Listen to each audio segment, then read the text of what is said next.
Also, too, being part of the negotiating team, the workers, you guys have to know too that the workers gave a big consent.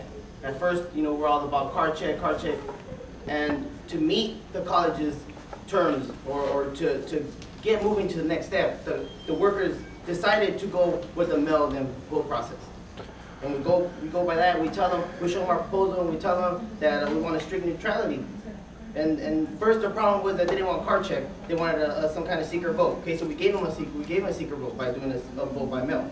Now they just worried about neutrality. Like why do workers can't have to give up their rights, their protections, so that the college can keep trying to oversee us? And I don't like how he explained in his lecture. Not by our superiors threatening us, just by being there in the room, it gives us attention. You're doing something wrong because they're standing next to you.